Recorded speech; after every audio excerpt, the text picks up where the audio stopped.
ವೇದಿಕೆ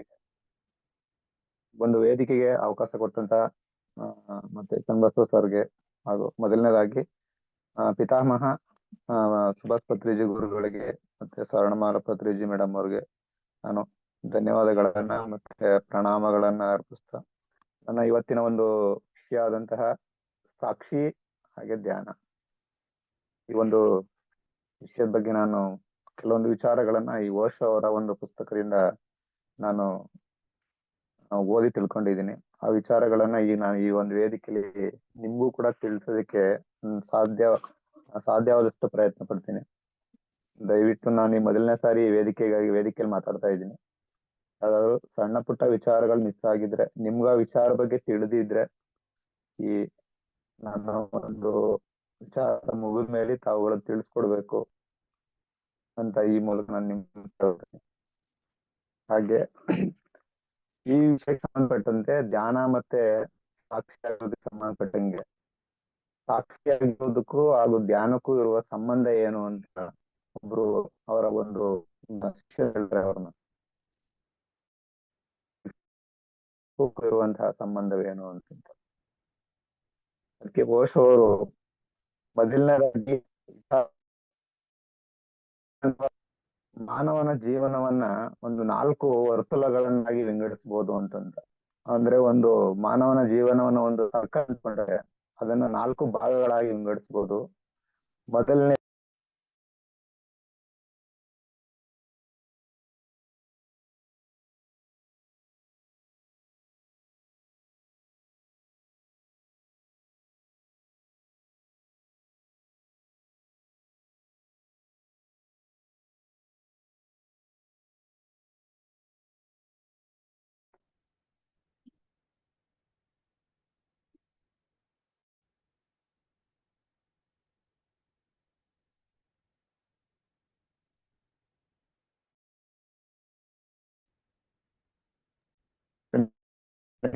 ಕೇಳಿಸ್ತಾ ಇದೆ ಅಲ್ವಾ? ಕೇಳಿಸ್ತಾ ಇದೆ, ಮಾತಾಡಿ ಸರ್. Okay okay.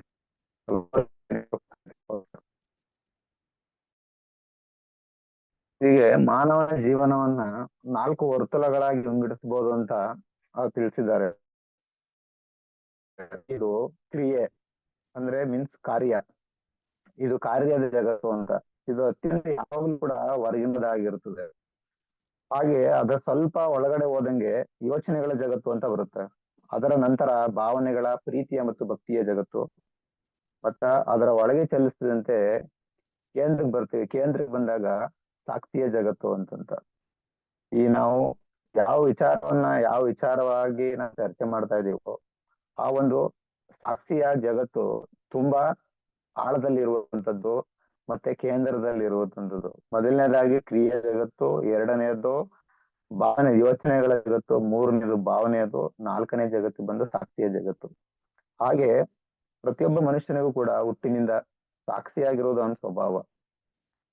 ಅದರಿಂದ ಆತ್ಮಕ್ಕೆ ಯಾವುದೇ ರೀತಿ ದಾರಿ, ಯಾಕಂತ ಹೇಳಿದ್ರೆ ಸಾಕ್ಷಿಯಾಗಿರೋದನ್ನ ಸಾಕ್ಷಿಯಾಗಿರಕ್ ಸಾಧ್ಯ ಇಲ್ಲ. ಆ ಕಾರಣದಿಂದ ಸಾಕ್ಷಿಯಾಗಿರೋದ್ರಿಂದ ನಮ್ಮ ತಳಪಾಯ ಇವುಗಳ ಮೇಲೆಯೇ ನಿಂತಿದೆ. ಮೊದಲನೇ ಮತ್ತೆ ನಮ್ಮ ಯೋಚನೆಗಳು, ನಮ್ಮ ಭಾವನೆಗಳು ಮತ್ತೆ ಸಾಕ್ಷಿಯಾಗಿರೋದು. ಪ್ರತಿಯೊಬ್ಬ ಮನುಷ್ಯನು ಕೂಡ ತನ್ನ ಜೀವನವನ್ನ ಕಟ್ಕೊಂಡಿರೋದು ತನ್ನ ಯೋಚನೆಗಳಿಂದ ಮತ್ತೆ ತನ್ನ ಭಾವನೆಗಳಿಂದ, 3ರ ಒಟ್ಟು ಸಾಕ್ಷಿಯಾಗಿರೋದ್ರಿಂದ. ಈ ಟೋಟಲ್ ಮನುಷ್ಯನ ಜೀವನ ಈ 3ರ ಮೇಲೆಯೇ ನಿಂತಿದೆ. ಆ ಒಂದು ಕಾರಣಕ್ಕೋಸ್ಕರ ಭಗವದ್ಗೀತೆಯಲ್ಲಿ ಇರ್ಬೋದು, ಮೊಟ್ಟ ಮೊದಲನೇದಾಗಿ ಜೀವನಕ್ಕೆ ಸಂಬಂಧಪಟ್ಟಂಗೆ ಭಗವದ್ಗೀತೆ ಅಂತ ಬಂದಾಗ ಈ ಮೂರನ್ನು ಕೂಡ ಯೋಗಗಳು ಅಂತ ಕರೀತಾರೆ. ಈ 3 ಯೋಗಗಳು ಅಂತ ಬರುತ್ತೆ. ಒಂದು ಕರ್ಮಯೋಗ, ಜ್ಞಾನ ಯೋಗ, ಭಕ್ತಿ ಯೋಗ. ಕರ್ಮಯೋಗ ಸಂಬಂಧಪಟ್ಟಿದ್ರೆ ಈ ನಮ್ಮ ಯೋಚನೆಗಳಿಗೆ ಮತ್ತೆ ನಮ್ಮ ಆಲೋಚನೆಗಳಿಗೆ ತಕ್ಕಂಗೆ ನಮ್ಮ ಜ್ಞಾನ ಯೋಗ, ಹಾಗೆ ನಮ್ಮ ಭಾವನೆಗಳು, ಪ್ರೀತಿ ಭಕ್ತಿಯ ಜಗತ್ ಸಂಬಂಧಪಟ್ಟಂಗೆ ನಮ್ಮ ಭಕ್ತಿ ಯೋಗ. ಈ ರೀತಿಯಾದಂತಹ ಭಗವದ್ಗೀತೆಯಲ್ಲೂ ಕೂಡ ಈ 3ನ್ನು, ಈ ಕ್ರಿಯೆಯನ್ನ ಮತ್ತೆ ಭಾವನೆಗಳನ್ನ ಇವಾಗ ಸಂಬಂಧಪಟ್ಟಂಗೆ 3ನ್ನು ಕೂಡ ಭಗವದ್ಗೀತೆಯಲ್ಲಿ ತಿಳಿಸಿದ್ದಾರೆ. ಕರ್ಮಯೋಗ, ಜ್ಞಾನ ಯೋಗ, ಭಕ್ತಿ ಯೋಗ ಅಂತ. ಹಾಗೆ ಈ ಮೂರು ರೀತಿಯೂ ಕೂಡ, ಈ ಮೂರು ರೀತಿಯನ್ನು ಕೂಡ ಅಂತಾನು ಕೂಡ ಓಶೋ ಹೇಳ್ತಾರೆ. ಅದೇ ರೀತಿಯಾಗಿ ಪ್ರತಿಯೊಂದು ಯೋಗಗಳು ಕೂಡ ಧ್ಯಾನ. ಕರ್ಮಯೋಗ, ಜ್ಞಾನ ಯೋಗ, ಭಕ್ತಿ ಯೋಗ. ಯೋಗ ಅಂತ ಹೇಳಿದ್ರೆ ಅವ್ರು ಹೇಳ್ತಾರೆ ಯೋಗ ಅಂದ್ರೆ ಧ್ಯಾನ ಅಂತಂತ. ಯೋಗ ಮೀನ್ಸ್ ಧ್ಯಾನ. ಈ ಮೂರನ್ನು ಕೂಡ ಅವ್ರು ಧ್ಯಾನ ಅಂತಾನೆ ಕನ್ಸಿಡರ್ ಮಾಡಿದ್ರೆ ಈ ಮೂರರ ಮೂಲಕ ಸಾಕ್ಷಿ ಭಾವನ ತಲುಪಬಹುದು. ಈಗ ನಮ್ಗೆ ನಿಮ್ಗೊಂದು ಐಡಿಯಾ ಬಂದಿರ್ತದೆ. ಈ ಮೂರು ಯೋಗಗಳನ್ನ ಅಥವಾ ಈ ಮೂರು ಧ್ಯಾನಗಳನ್ನ ದಾಟಿ ಹೋದಾಗ ನಮ್ಗೆ ಕೇಂದ್ರದಲ್ಲಿ ಏನಿದೆ, ನಮ್ಮ ಅಂತರಾತ್ಮದಲ್ಲಿ ಏನಿದೆ, ನಾವು ಯಾವ ರೀತಿ ಸಾಕ್ಷಿ ಭಾವದಿಂದ ಇದ್ದೀವಿ, ಆ ಸಾಕ್ಷಿಯನ್ನ ತಲುಪಬಹುದು. ಮೊದಲನೇದಾಗಿ ನಾನು ಕರ್ಮಯೋಗದ ಬಗ್ಗೆ ಅವ್ರು ತಿಳಿಸಿರುವಂತಹ ವಿಚಾರವನ್ನ ಸ್ವಲ್ಪ ಬ್ರೀಫ್ ಆಗಿ ಹೇಳ್ತೀನಿ. ತುಂಬಾ ಹೇಳಿದ್ದಾರೆ, ಅದನ್ನ ನಾನು ತಿಳ್ಕೊಂಡಿರೋಷ್ಟು ಮಟ್ಟಿಗೆ ಅದನ್ನ ಬ್ರೀಫ್ ಆಗಿ ಹೇಳ್ತೀನಿ. ಕರ್ಮಯೋಗ ಕ್ರಿಯೆ ಮತ್ತು ಧ್ಯಾನ. ನಾನು ಮೊದ್ಲೇ ಹೇಳಿದೀನಿ, ಯೋಗ ಅಂತ ಹೇಳಿದ್ರೆ ಧ್ಯಾನ ಅಂತಂತ ಹೇಳಿದೀನಿ. ಅದೇ ರೀತಿ ಕ್ರಿಯೆ ಮತ್ತು ಧ್ಯಾನ. ಕ್ರಿಯೆ ಮೂಲಕ ಸಾಕ್ಷಿಯಾಗುವ ದಿಕ್ಕಿನೆಡೆಗೆ ನಾವು ಹೋಗ್ಬೋದು ಅಂತ ತಿಳಿಸ್ತಾರೆ. ಯಾವ ರೀತಿಯಪ್ಪ ಅಂತ ಹೇಳಿದ್ರೆ, ಈ ಕರ್ಮಯೋಗದಲ್ಲಿ ಧ್ಯಾನ ಅನ್ನೋದೊಂದು ಪ್ರಕ್ರಿಯೆ ಆದ್ರೆ ಸಾಕ್ಷಿ ಅನ್ನೋದು ಗುರಿಯಾಗಿದೆ. ಧ್ಯಾನ ಮತ್ತು ಸಾಕ್ಷಿ ನಡುವಣ ಸಂಬಂಧ ಏನು ಅಂತ ಒಂದು ಪ್ರಶ್ನೆ ಉದ್ಭವ ಆದ್ರೆ, ಧ್ಯಾನ ಎಂಬುದು ದಾರಿ ಆದ್ರೆ ಸಾಕ್ಷಿ ಎಂಬುದು ನಾವು ತಲುಪಲಿಕ ಅಥವಾ ಲಕ್ಷ್ಯ ಆಗಿರುತ್ತದೆ. ನಮ್ಮ ಪ್ರತಿಯೊಬ್ಬರ ಒಂದು ಉದ್ದೇಶ ಏನಪ್ಪಾ ಅಂದ್ರೆ ಮೂಲನೇ ಗುರಿಯಾಗಿರುತ್ತೆ. ನಾವು ಯಾವುದೇ ಒಂದು ವಿಚಾರವನ್ನ, ಯಾವುದೇ ಒಂದು ಕೆಲಸವನ್ನ, ಯಾವುದೇ ಒಂದು ಕರ್ಮವನ್ನ ಮಾಡ್ಬೇಕಾದ್ರೂ ನಾವು, ನಿಮ್ಗೆ ಮಾಸ್ಟರ್ಸ್ ಗಳು ಹೇಳಿರ್ತಾರೆ, ತುಂಬ ಹೇಳಿರ್ತಾರೆ. ನಾವು ಪ್ರತಿಯೊಂದು ಚನ್ನಬಸವ ಸರ್ ಪ್ರತಿ ಸರಿ ಹೇಳ್ತಿರೋದು, ನಾವ್ ಯಾವುದೇ ಒಂದು ಕೆಲಸ ಮಾಡ್ಬೇಕಾದ್ರೆ ಅದಕ್ಕೆ ನಾವು ಸಾಕ್ಷಿಯಾಗಿರ್ಬೇಕು. ಯಾವ್ದ್ರ ಜೊತೆ ನಾವು ಅಂಟ್ಕೊಳ್ಬಾರ್ದು. ಯಾವುದೇ ಕರ್ಮ ಮಾಡ್ಬೇಕು ಅಂದ್ರೆ, ಯಾವುದೇ ನಮ್ಮ ಕರ್ತವ್ಯವನ್ನು ಮಾಡ್ಬೇಕು, ಯಾರಿಗೆ ಸಹಾಯ ಮಾಡ್ಬೇಕು, ಯಾರಿಂದಾನೇ ನಾವು ಕಲಿಬೇಕು ಅಂತಿದ್ರು ಕೂಡ ಕೇವಲ ನಾವು ಸಾಕ್ಷಿಯಾಗಿರ್ಬೇಕು. ಯಾಕಂದ್ರೆ ಸಾಕ್ಷಿಯಾಗಿರುವುದು ನಮ್ಮ ನಮ್ಮ ಜನ್ಮತಃ ಬಂದಿರುವುದು. ಯಾಕಂದ್ರೆ ಅದು ಮೂಲದಲ್ಲೇ ಕೂಡ ನಾವು ಸಾಕ್ಷಿಯಾಗಿಯೇ ಇದೀವಿ ನಾವು, ಅದ್ರ ನಮ್ಮ ಸ್ವಭಾವ. ಯಾಕಂದ್ರೆ ಅದಕ್ಕೊಂದು ಎಕ್ಸಾಂಪಲ್ ಕೊಡ್ತೀನಿ ನಾನು. ಸಾಕ್ಷಿಯಾಗಿರೋದು ಹೇಗೆ ಅಂತ ಹೇಳಿದ್ರೆ, ಒಂದು ತಾವರೆ ಹೂವು ನೀರಲ್ಲಿ ಬೆಳೆಯುತ್ತೆ, ಆದ್ರೆ ಅದು ನೀರನ್ನ ತನ್ನ ಮೈಗೆ ಅಂಟಿಸ್ಕೊಳ್ಳಲ್ಲ. ತಾನು ಅಲ್ಲೇ ಹುಟ್ಟಿ, ತಾನು ಅಲ್ಲೇ ಬೆಳೆದು, ತಾನು ಅಲ್ಲೇ ಸಾಯುತ್ತೆ.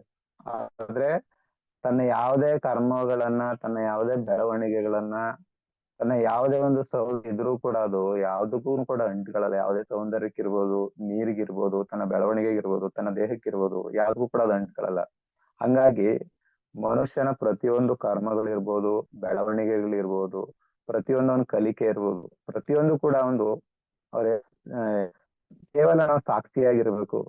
ಯಾಕಂದ್ರೆ ಯಾವ್ದಕ್ಕೂ ಕೂಡ ನಾವು ಅಂಟ್ಕೊಳಕ್ಕಾಗಲ್ಲ. ಯಾಕಂದ್ರೆ ಆ ಸಾಕ್ಷಿ ಅನ್ನೋದು ಏನಿದೆ, ಆ ಬೆಳಕು ಏನಿದೆ, ಅದಕ್ಕೆ ಏನು ಕೂಡ ಅಂಟಲ್ಲ. ಅದು ಕೇವಲ ಸಾಕ್ಷಿಯಾಗಿರುತ್ತಷ್ಟೇ. ಅದು ಕೇವಲ ಗಮನಿಸ್ಬೋದು, ಅದು ಕೇವಲ ರೂಪವಾಗಿ ಅದನ್ನ ಪಡಿಬೋದು ಹೊರತು ಅದ್ರ ಯಾವ್ದ್ರ ಜೊತೆ ಮಿಂಗಲ್ ಆಗಲ್ಲ. ಯಾಕಂದ್ರೆ ಅದನ್ನ ಟಚ್ ಮಾಡಕ್ಕೆ ಯಾವ್ದ್ರಿಂದನೂ ಸಾಧ್ಯ ಇಲ್ಲ. ಈ ದೇಹ, ಈ ಮನಸ್ಸು, ಈ ಬುದ್ಧಿ, ಇವು ಯಾವಗಳಿಂದನೂ ಕೂಡ ಅದನ್ನ ಟಚ್ ಮಾಡೋ ಅಷ್ಟು ಶಕ್ತಿ ಇಲ್ಲ, ಕೆಪಾಸಿಟಿ ಇಲ್ಲ. ಅದು 360 ಡಿಗ್ರಿ, ಯಾವುದೇ ಆಂಗಲ್ ಅಲ್ಲಿ, ಯಾವುದೇ ಸ್ಥಳದಲ್ಲಿ, ಯಾವುದೇ ಕಾಲದಲ್ಲಿ, ಕಾಲಾತೀತವಾಗಿ, ದೇಹಾತೀತವಾಗಿ, ಮತ್ತೆ ಆಲೋಚನೆಗಳಿಂದ ಮುಕ್ತವಾಗಿ ಕೇವಲ ಅದು ಸಾಕ್ಷಿಯಾಗಿರುತ್ತೆ. ಆ ಒಂದು ಕಾರಣಕ್ಕೆ ನಾವು ಯಾವುದೇ ಕರ್ಮಗಳನ್ನ ಮಾಡಿದ್ರೆ, ಕರ್ಮಯೋಗ ಅಂದ್ರೆ ನಾವು ಯಾವುದೇ ಕರ್ಮಗಳನ್ನ ಮಾಡಿದ್ರೆ ಆ ಕರ್ಮಕ್ಕೆ ಧ್ಯಾನವನ್ನ ಸೇರಿಸ್ಬೇಕು. ಹಂಗಾಗಿ ನಾವು ಸಾಕ್ಷಿ ಎಂಬುದು ಧ್ಯಾನದ ಉತ್ತುಂಗ ಸ್ಥಿತಿ ಅಂತ ಹೇಳ್ತಾರೆ. ಹತ್ತಿದಿ ಟಾಪ್ ಅಂತ ಇದ್ರೆ ಏನಾದ್ರು ನಮ್ಮ ಒಂದು ಪರ್ವತದ ತುತ್ತ ತುದಿ ಅಂತ ಹೇಳ್ತಾರೆ. ಹಂಗೆ ಹೇಳ್ತಾರಲ್ಲ, ಧ್ಯಾನದ ಉತ್ತುಂಗ ಸ್ಥಿತಿ ಯಾವುದು ಅಂತ ಹೇಳಿದ್ರೆ ಸಾಕ್ಷಿ ಭಾವದಿಂದ ಇರುವುದು. ಅದೇ ರೀತಿಯಾಗಿ ಎರಡನೇದಾಗಿ ನಾನು 3 ಹೇಳಿದೀನಿ, ಕರ್ಮಯೋಗ, ಜ್ಞಾನಯೋಗ, ಭಕ್ತಿ ಯೋಗ ಅಂತ. ಎರಡನೇದಾಗಿ ಜ್ಞಾನಯೋಗ. ಧ್ಯಾನಕ್ಕೆ ಆಲೋಚನೆಗಳನ್ನ ಸೇರಿಸುವುದನ್ನ ಜ್ಞಾನಯೋಗ ಅಂತ ಕರೀತಾರೆ. ಜಗತ್ತಿನ ಯೋಚನೆಗಳ ಜೊತೆಗೆ ಧ್ಯಾನವನ್ನ ಸೇರಿಸಿದ್ರೆ, ಧ್ಯಾನ ಪೂರ್ವಕವಾಗಿ ಯೋಚನೆ ಮಾಡ್ತಾ ಹೋದ್ರೆ ಅಲ್ಲೊಂದು ಹೊಸ ಅಭ್ಯಾಸವನ್ನ ಸೇರಿಸ್ದಂಗೆ, ಮತ್ತೆ ಹೊಸ ಅಭ್ಯಾಸ ಶುರುವಾಗುತ್ತೆ. ನಾವ್ ಏನೇ ಮಾಡೋದು ಕೂಡ, ನಾವ್ ಯಾವುದೇ ಆಲೋಚನೆಗಳು ಮಾಡಿ ಅರಿವಿನ ಅದ್ರ ಜೊತೆ ಗುರುತಿಸ್ಕೋಬಾರ್ದು. ದೂರ ನಿಂತು ನಾವು ನಮ್ಮ ಅರಿವಿನಿಂದ ನಾವು ನೋಡ್ತಾ ಇರ್ಬೇಕು. ಧ್ಯಾನಕ್ಕೆ ಪ್ರಾರಂಭದಲ್ಲಿ ಬಂದಾಗ ಪ್ರತಿಯೊಬ್ಬರಿಗೆ ಪದಗಳನ್ನ ಬಳಸಿರೋದನ್ನ ಕೇಳಿರ್ತೀರ. ನೀವ್ ಯಾವುದೇ ಆಲೋಚನೆಗಳು ಬಂದ್ರು ಆಲೋಚನೆಗಳ ಕಡೆ ನಿಮ್ ಗಮನ ಕೊಡಬೇಡಿ, ಆಲೋಚನೆಗಳ ಕಡೆ ನಿಮ್ ಗಮನ ಕೊಡು, ನಿಮ್ಮ ಶ್ವಾಸದ ಮೇಲೆ ನಿಮ್ಮ ಗಮನವನ್ನ ಕೊಡಿ ಅಂತ ಹೇಳ್ತಾರೆ. ಮೀನ್ಸ್ ಅದು ಆಲೋಚನೆಗಳ ಒಂದು ಜ್ಞಾನವಾಗಿ, ಅನುಭವವಾಗಿ ತಗೋಳಕ್ಕೆ ಹೊರತು ಅದ್ರ ಜೊತೆ ನಾವು ಗುರ್ತಿಸ್ಕೊಳಕ್ ಹೋಗ್ಬಾರ್ದು. ಯಾಕಂದ್ರೆ ಗುರ್ತಿಸ್ಕೊಂಡಾಗ ನಾವು ಕೇವಲ ಮಟ್ಟದಲ್ಲೇ ಇರ್ತೀವಿ. ಆತ್ಮದ ಮಟ್ಟಕ್ಕೆ ಬರಲ್ಲ, ಮತ್ತೆ ಆ ಬೆಳಕಿನ ಮಟ್ಟಕ್ಕೆ ನಾವು ಬರಕ್ಕಾಗಲ್ಲ. ಆ ಒಂದು ಕಾರಣದಿಂದ ನಮ್ಮ ಯೋಚನೆಗಳನ್ನ ಕೇವಲ ಜ್ಞಾನವಾಗಿ ಅಷ್ಟೇ ನೋಡ್ಬೇಕು. ಆ ಜ್ಞಾನವನ್ನ ಪಡ್ಕೊಳ್ಳೋದು ಅಷ್ಟೇ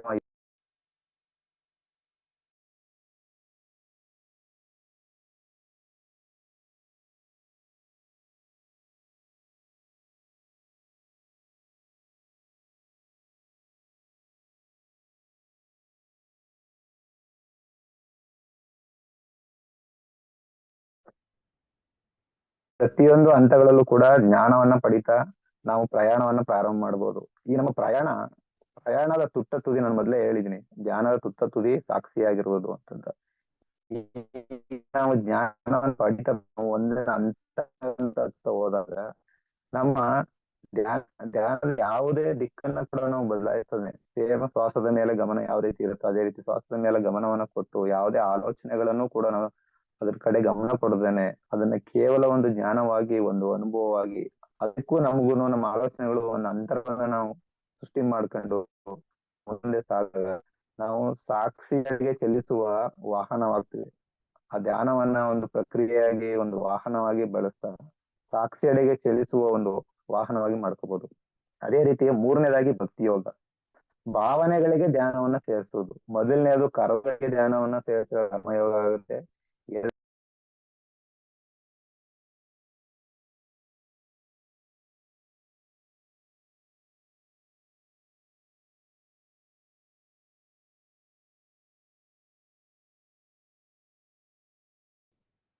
ಮೂರನೇದು ಭಾವನೆಗಳಿಗೆ ಧ್ಯಾನವನ್ನ ಸೇರಿಸೋದು ಭಕ್ತಿ ಯೋಗ ಆಗುತ್ತೆ. ಕೇವಲ ನಾವು ಆ ಭಾವನೆಯಲ್ಲಿ ಇರುವಾಗ ನಿಮ್ಗೆ ಗೊತ್ತಾಗುತ್ತೆ, ಒಂದು ಭಾವನೆಯಲ್ಲಿ ಇದ್ದಾಗ ಒಬ್ಬ ಮನುಷ್ಯನಿಗೆ ಆಟೋಮೆಟಿಕ್ ಆಗಿ ಒಂದು ಏನೋ ಒಂದು ಒಳಗಿನಿಂದ ಒಂದು ಒಂದು ಭಕ್ತಿ ಶುರುವಾಗುತ್ತೆ, ಜೊತೆಗೆ ಕಣ್ಣೀರ್ ಬರಕ್ ಶುರುವಾಗುತ್ತೆ, ಮತ್ತೆ ಸ್ಪಂದಿಸ್ತೀವಿ ಕೆಲವೊಂದು ವಿಚಾರಗಳಿಗೆ, ಹೃದಯ ಮಿಡಿತ ಸ್ಟಾರ್ಟ್ ಆಗುತ್ತೆ, ಮತ್ತೆ ಏನೋ ಆನಂದ ಬರುತ್ತೆ, ಮತ್ತೆ ಒಂದು ಒಂದು ಪ್ರೀತಿ, ಅಂತಃಕರಣ, ಇವ ಭಕ್ತಿ ಬರುತ್ತೆ. ಅವನ್ನ ನಾವು ಭಕ್ತಿಯಿಂದ ನೋಡಿ ಅದಕ್ಕೆ ಧ್ಯಾನವನ್ನ ಸೇರಿಸಿದ್ರೆ ಆ ಒಂದು ಒಂದು ಹಂತದಲ್ಲಿದ್ದಾಗ, ಎಕ್ಸಾಂಪಲ್ ಭಕ್ತಿ ಯೋಗ ಅಂತ ಬಂದಾಗ ಮೀರಾಬಾಯಿ ಹೆಸರು ಕೇಳಿರ್ತಾರೆ.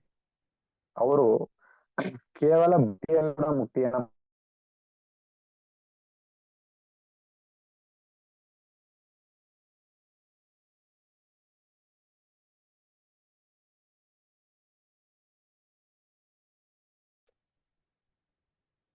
ವಿನಯ್ ಕೇಳಿಸ್ತಾ ಇದೆ ಅಲ್ವಾ?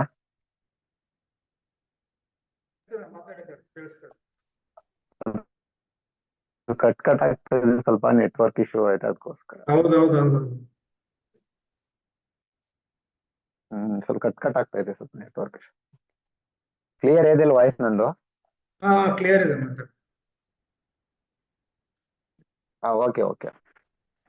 ಹಂಗಾಗಿ ಈ ಖುಷಿಯ ಸಾಕ್ಷಿಯನ್ನ ತಲುಪೋದು, ಇದಕ್ಕೆ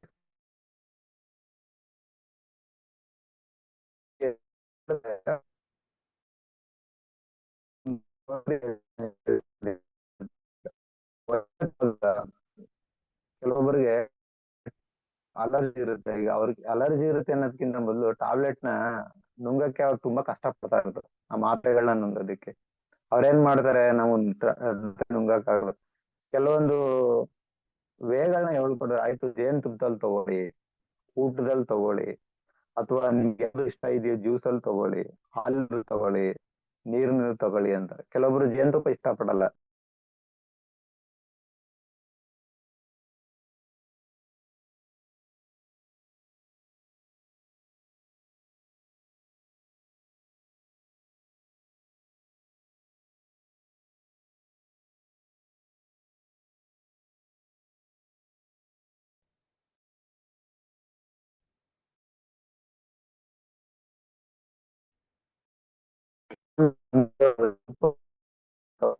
ಇಲ್ಲ ನಾವು